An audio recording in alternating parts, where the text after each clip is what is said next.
फरवरी 1954 को मौनी अमावस्या थी और इसी दिन शाही स्नान भी था। सबको पता है कि भारत को आजादी 1947 में मिली थी।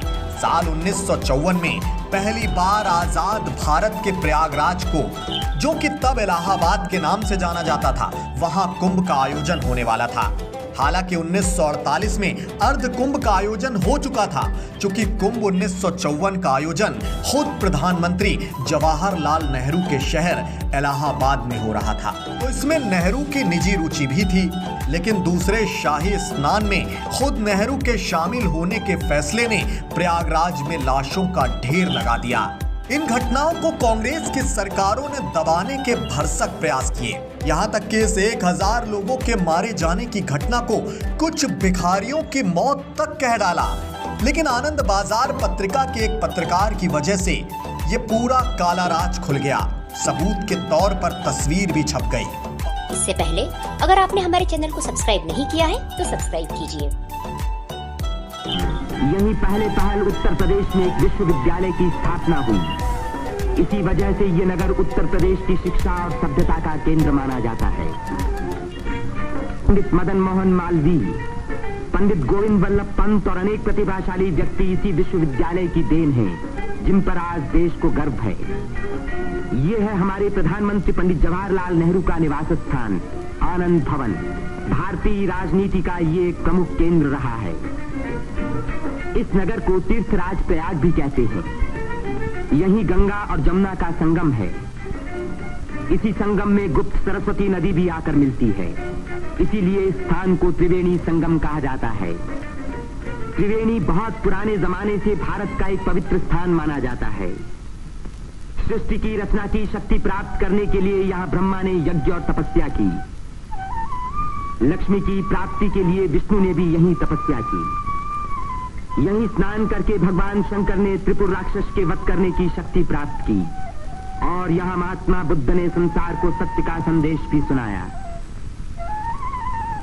समुद्र मंथन के बाद जयंत के अमृत का घड़ा लेकर जाते समय एक अमृत कण छलक कर यहाँ गिरा और तभी से इस स्थान पर कुंभ मेले का महान पर्व आरंभ हुआ। इस वर्ष भारत का सबसे बड़ा कुंभ मेला इसी स्थान पर हुआ। इस मेले में लगभग 1 करोड़ व्यक्ति त्रिवेणी में स्नान करने के लिए आए। सदियों की गुलामी के बाद स्वतंत्र भारत का ये पहला कुंभ मेला था। त्रिवेणी में स्नान करके तन, मन और आत्मा को शुद्ध करने के लिए ही यात्रियां आते हैं। योगी और सन्यासी, गरीब और अमीर सभी प्रकार के लोग यहाँ इकट्ठे होते हैं। कुंभ मेले के मौके पर देश के नर नारी एक दूसरे के धार्मिक विचारों से परिचित होते हैं। धार्मिक संस्थाएं योगी और सन्यासी यौगिक क्रियाओं को दिखाते हैं।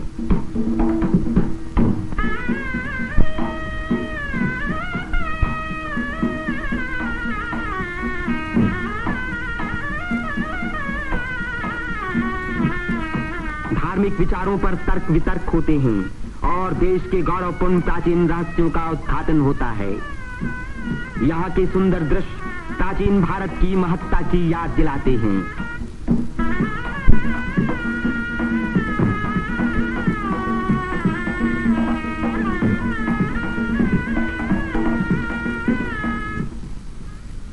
मेले के धार्मिक रूप के अलावा उसके दूसरे दृश्यों में सुंदरता और स्वतंत्रता का रंग चमक रहा था। रंग बिरंगी चूड़ियां, देवी देवताओं की मनमोहिनी मूर्तियां,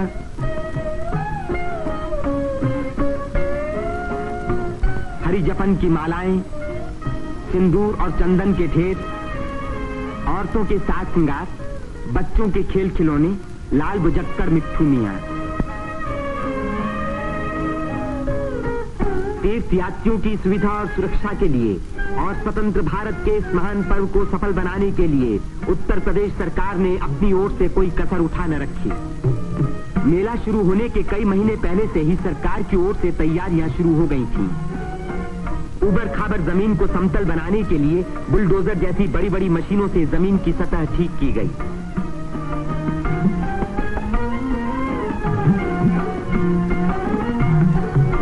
गंगा जी ने अपना किनारा 15 से 30 फुट गहरा काट दिया था, जिसके कारण यहाँ स्नान करना असंभव था। बुलडोजरों ने इन किनारों को सपाट बनाया जिससे तीर्थयात्री यहां सकुशल स्नान कर सके। जिस काम को 1000 आदमी 3 महीने में खत्म नहीं कर सकते थे, उसी को 6 बुलडोजरों ने 15 दिन में पूरा कर दिखाया।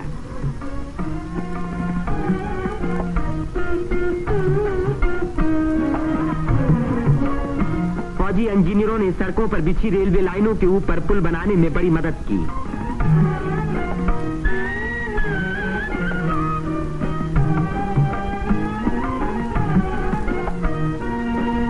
इससे रेलों के आने जाने के समय भीड़ सड़कों पर कभी न रुकी, बल्कि लगातार त्रिवेणी की ओर बढ़ती रही।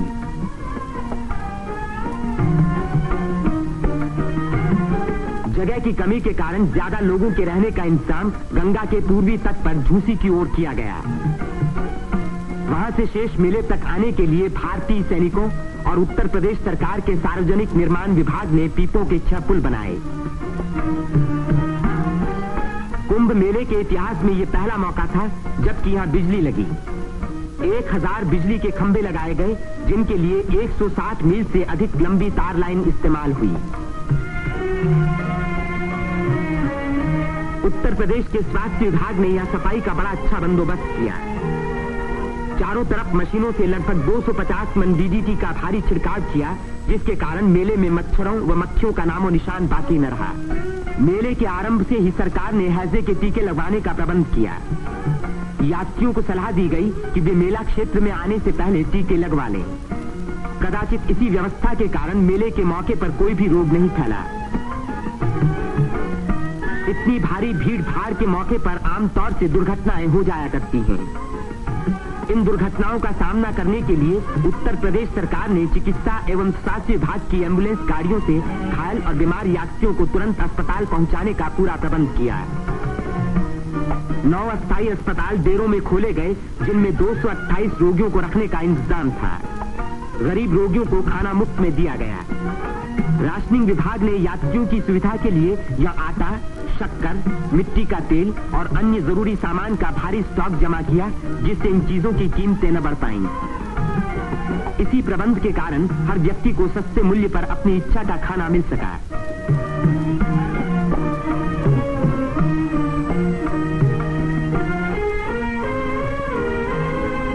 सेवा समिति, अग्रवाल समिति और भारत स्काउट्स एंड गाइड्स जैसी स्वयंसेवक संस्थाओं ने यात्रियों के मार्ग निर्देशन, उनकी सुरक्षा और घायलों का प्राथमिक उपचार किया। पुलिस यात्रियों के संचालन का कार्य करती रही।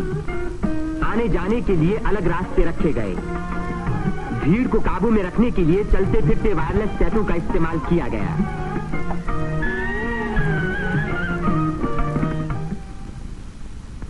भूले भटके लोगों को खोज निकालने और उनको उनके घर वालों तक पहुंचाने का खास इंतजाम किया गया।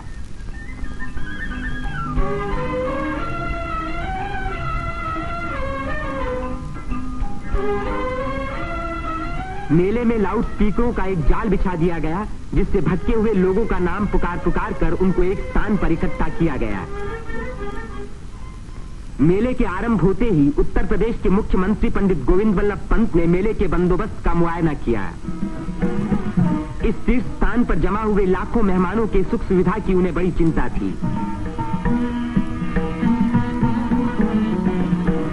उन्होंने नाव पर सवार होकर घाटों का निरीक्षण किया।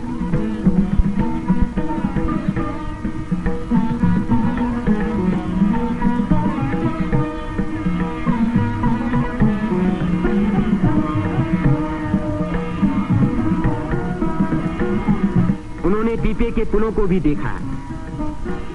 ये अखाड़ा जो ऐसे ही एक पुल को पार कर रहा है, पुल की मजबूती का सबूत है।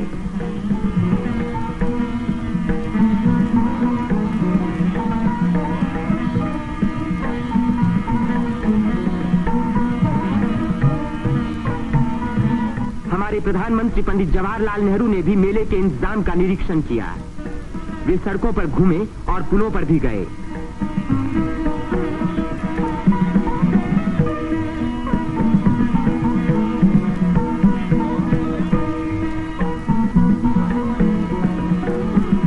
उन्होंने अन्य स्थानों को भी देखा भाला।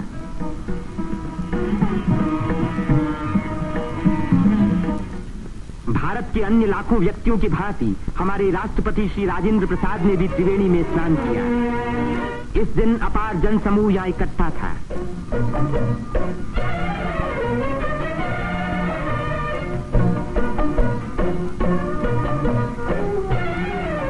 हर घाट पर लोगों की भीड़ स्नान कर रही थी। उसमें नया जोश था और नई उम्मीदें थीं।